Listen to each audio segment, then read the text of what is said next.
हमारे दिव्य पवन महल की शिष्याओं की जान सबसे ज्यादा कीमती है। पैसा तो हाथ का मैल है, वह दूसरे नंबर पर आता है। बिल्कुल सही कहा आपने। पैसा तो धीरे धीरे फिर कमाया जा सकता है, लेकिन दिव्य पवन महल की हर एक शिष्या हमारा सबसे अनमोल खजाना है। जैसे ही दिव्य पवन महल की स्वामिनी यानी महारानी रेणुका ने यह बात कही, नीचे बैठे सभी एल्डर्स ने उनकी हाँ में हाँ मिलाई।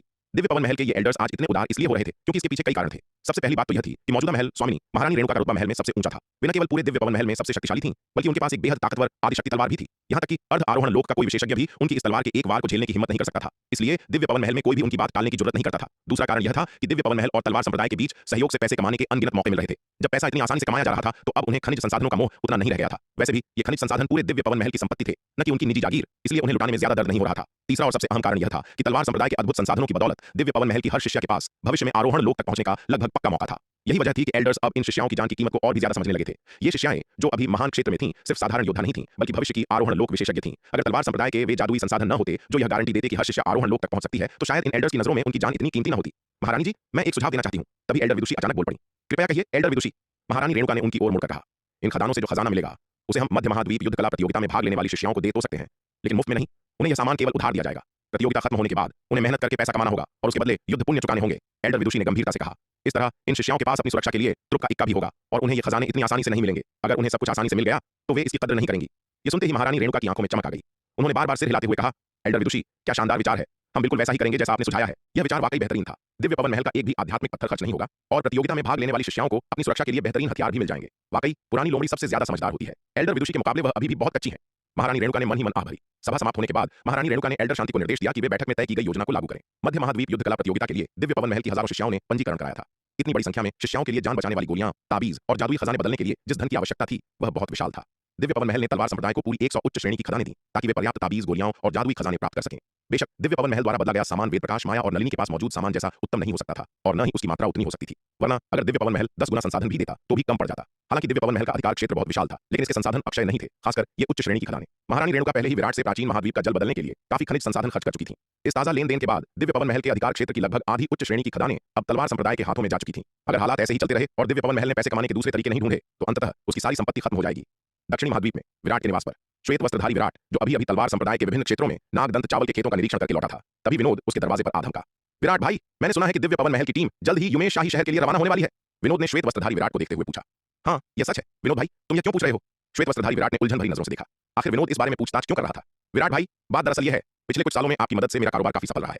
रत्न भंडार के मुख्यालय ने हाल ही में मुझे सूचित किया है कि वे मुझे युमेश शाही शहर में अपनी शाखा का उपाध्यक्ष बनाना चाहते हैं। मैं आपसे इस बारे में बात करने का मौका ही ढूंढ रहा था। अब जब मैंने सुना कि दिव्य पवन महल वहां जा रहा है, तो मैंने सोचा। विनोद ने श्वेत वस्त्रधारी विराट की ओर देखते हुए समझाया। ओह, तो विनोद भाई दिव्य पवन महल के साथ लिफ्ट लेना चाहते हैं, क्या मैं सही हूं?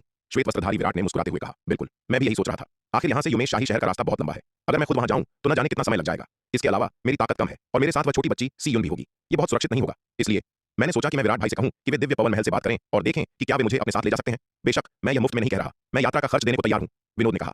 चिंता मत करो विनोद भाई, यह काम मुझ पर छोड़ दो। श्वेत वस्त्रधारी विराट ने मुस्कान के साथ कहा। यह उसके लिए एक छोटी सी बात थी। पिछले कुछ वर्षों में विनोद ने अपने सहयोग के माध्यम से तलवार संप्रदाय के लिए बहुत पैसा कमाया था। विराट निश्चित रूप से ऐसे छोटे बिजनेस पार्टनर की मदद करने से इनकार नहीं करेगा। यह बहुत अच्छी बात थी कि विनोद युमेश शाही शहर जा रहा था। वह वहां तलवार संप्रदाय के माल का बेहतर प्रचार कर सकता था। कल्याणपुर दक्षिणी महाद्वीप के बहुत करीब था, जिससे उनके व्यापार का दायरा सीमित हो गया था। युमेश शाही शहर, जो अब मध्य महाद्वीप युद्ध कला प्रतियोगिता का स्थल है, अनगिनत योद्धाओं का मिलन स्थल है। विनोद का वहां आगमन निस्संदेह तलवार संप्रदाय के लिए भाग्य का दरवाजा खोल देगा।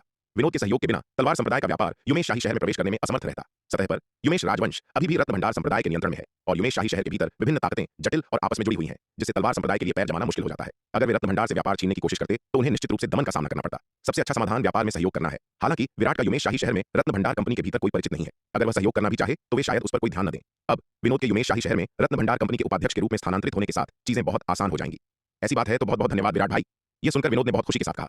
विनोद भाई, आप बहुत औपचारिक हो रहे हैं। हम एक दूसरे को दशकों से जानते हैं, ऐसी औपचारिकता की कोई आवश्यकता नहीं है। श्वेत वस्त्रधारी विराट ने हाथ हिलाते हुए कहा।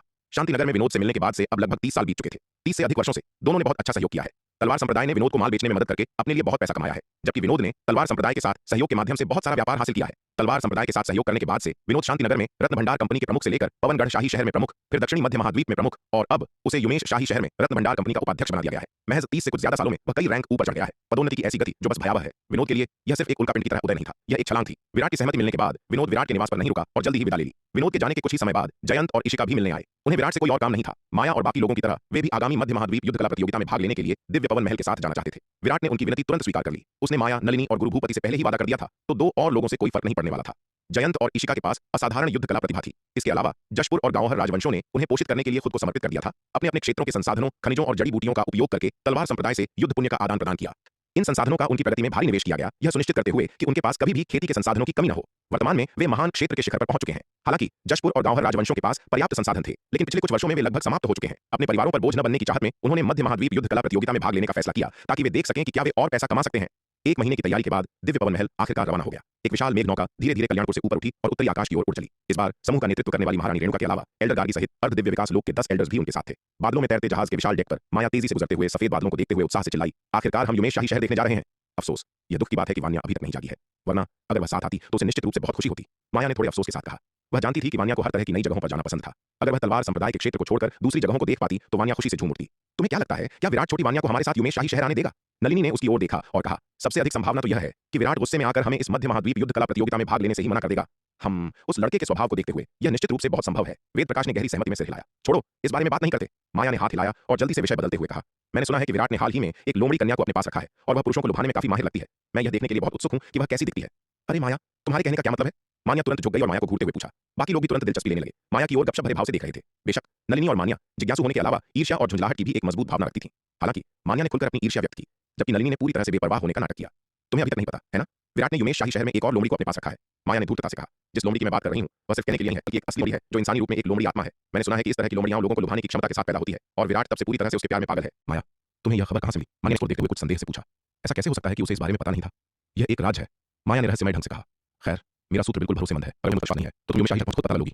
उसे यह खबर स्वाभाविक रूप से नीलिमा से मिली थी। हालांकि जब नीलिमा ने उसे यह खबर दी तो उसने बार बार चेतावनी दी कि वह यह न कहे कि यह उसने बताया था, वरना अगर विराट को पता चला तो वह बड़ी मुसीबत में पड़ जाएगी। नीलिमा की अच्छी दोस्त होने के नाते माया स्वाभाविक रूप से उसे धोखा नहीं देगी। हालांकि नन्ही नीलिमा ने सुझाव दिया कि अगर वह खबर फैलाना चाहती है तो वह कह सकती है कि यह उस बेवकूफ बाघ ने बताया था। इस तरह भले ही विराट को पता चल जाए, यह बाघ की गलती नहीं होगी। नन्ही नीलिमा ने यह कहा, लेकिन माया की ऐसा करने की हिम्मत नहीं हुई। उसने ध्यान से सोचा और महसूस किया कि वह बेवकूफ बाघ काफी शक्तिशाली था। यहाँ तक कि नीलिमा भी उसे नहीं हरा सकती थी, तो उसकी तो बात ही छोड़िए। अगर उसने उस बेवकूफ बाघ को नाराज कर दिया तो शायद उसका अंत अच्छा नहीं होगा। वह बेवकूफ बाघ और औषधि कार्यशाला की रूहानी तलवार संप्रदाय के कुख्यात 2 तानाशाह थे। रूहानी की तानाशाही कुछ हद तक बेबुनियाद थी, लेकिन उस बेवकूफ बाघ की तानाशाही वास्तव में सही थी। उस बेवकूफ बाघ द्वारा पीटे गए लोगों की संख्या कम से कम 80,000 से 90,000 थी, अगर 1 लाख नहीं तो। इसके अलावा पीटे गए सभी लोग तलवार संप्रदाय के उच्च रैंक वाले लोग थे। अगर बेवकूफ बाघ को पता चल गया कि उसे फंसाया जा रहा है तो उसके स्वभाव को देखते हुए वह निश्चित रूप से उसे बिना किसी हिचकिचाहट के पीट देगा।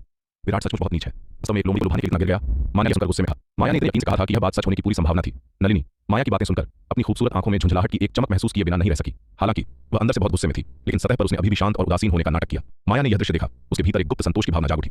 उसने ये शब्द ठीक नलिनी और मान्या उन 2 महिलाओं को उकसाने के लिए कहे थे। वे हमेशा उसका विरोध क्यों करती थीं, लगातार उसे उकसाने की कोशिश क्यों करती थीं? माया उन्हें परेशान करने का कोई मौका नहीं छोड़ेगी। युमेश शाही शहर, दिव्य पवन महल मुख्यालय। छोटे मालिक, मध्य महाद्वीप युद्ध कला प्रतियोगिता के लिए पंजीकरण आज से शुरू हो रहा है, क्या हम अभी चलें? कुंवर चंद्रभान ने उत्साहपूर्वक विराट के पास आकर पूछा। क्या कहा तुमने? पंजीकरण आज से शुरू हो रहा है? विराट ने चौंकते हुए पूछा। क्या मध्य महाद्वीप युद्ध कला प्रतियोगिता 1 साल बाद शुरू नहीं होनी थी? छोटे मालिक, आपको नहीं पता, मध्य महाद्वीप युद्ध कला प्रतियोगिता 1 साल बाद ही शुरू होती है, लेकिन पंजीकरण आमतौर पर 1 साल पहले शुरू हो जाता है। भाग लेने वाले बहुत सारे लोग हैं। अगर हम पंजीकरण के लिए प्रतियोगिता आधिकारिक तौर पर शुरू होने तक इंतजार करते हैं तो बहुत देर हो जाएगी, कुंवर चंद्रभान ने समझाया। कुंवर चंद्रभान इन विवरणों के बारे में काफी जानकार था। यह सुनकर विराट को अचानक समझ आ गया। पंजीकरण प्रक्रिया कितने समय तक चलेगी? विराट ने पूछा। यह पूरे 1 साल तक चलेगी और मध्य महाद्वीप युद्ध कला प्रतियोगिता की आधिकारिक शुरुआत से 3 दिन पहले समाप्त होगी, कुंवर चंद्रभान ने कहा। ओह, तो यह बात है। विराट ने यह सुनकर सिर हिलाया। तो फिर हम इतनी जल्दी क्यों कर रहे हैं? चलो बाद में देखते हैं, अभी भी पूरा 1 साल बाकी है। दिव्य पवन महल की मेघ नौका अभी कल्याणपुर से रवाना हुई थी। वह चाहता था कि माया, नलिनी, वेद प्रकाश और अन्य लोग युमेश शाही शहर पहुंच जाएं, उसके बाद वे सभी एक साथ पंजीकरण करने जाएं।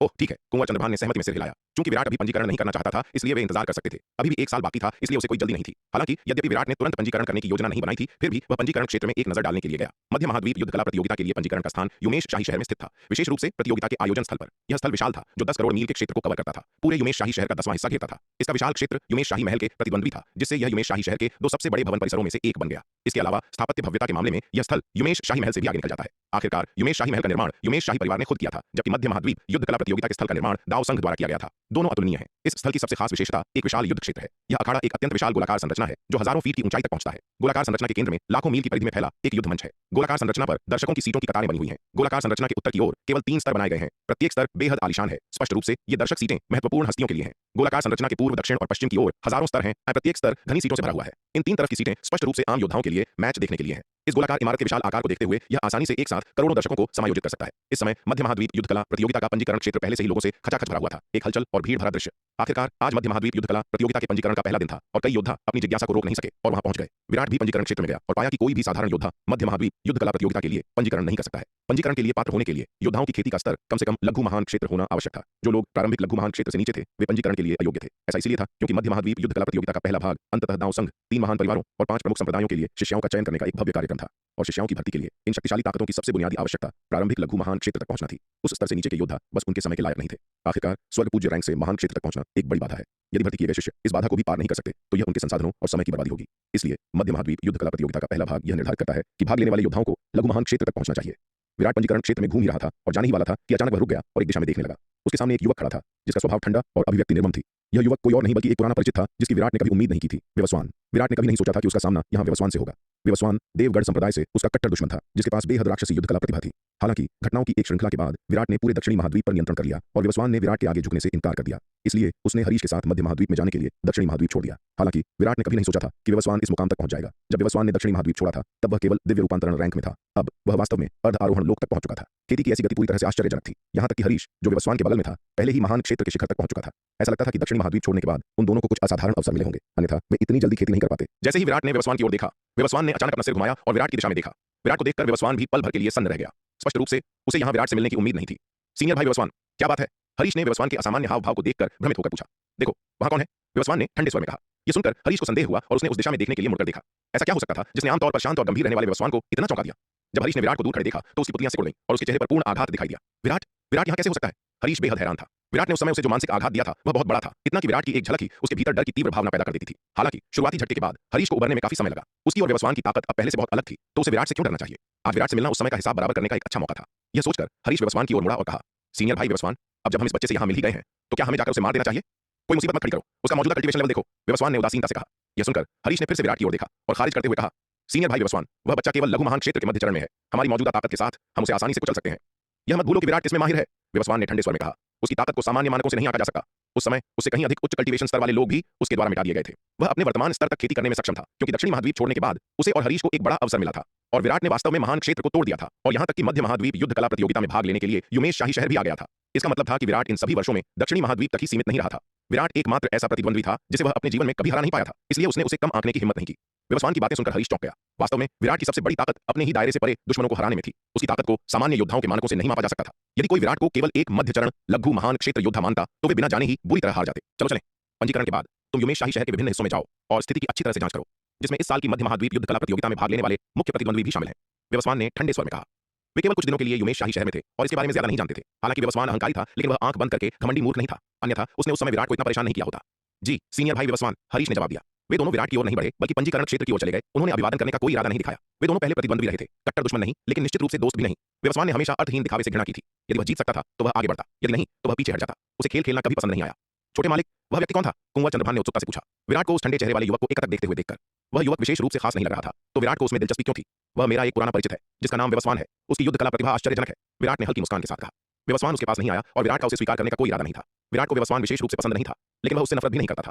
हालांकि वे देवगढ़ संप्रदाय में प्रतिद्वंद्वी थे, लेकिन वे कट्टर दुश्मन नहीं थे। हालांकि विवस्वान ने उससे मौत की लड़ाई लड़ी थी, लेकिन वह हमेशा ईमानदार रहा था और उसने अपने आसपास के लोगों को नुकसान पहुंचाने के लिए कभी भी गलत हथकंडों का सहारा नहीं लिया था। इसलिए जब तक विवस्वान उसे उकसाता नहीं, वह उसे परेशान नहीं करता। वे बस अपने काम से काम रख सकते थे। कुंवर चंद्रभान विराट के शब्दों से चौंक गया। विराट जैसी असाधारण रूप से प्रतिभाशाली युद्ध कलाकार के लिए विवस्वान की प्रतिभा की प्रशंसा करना मतलब विवस्वान वास्तव में असाधारण रूप से प्रतिभाशाली होगा।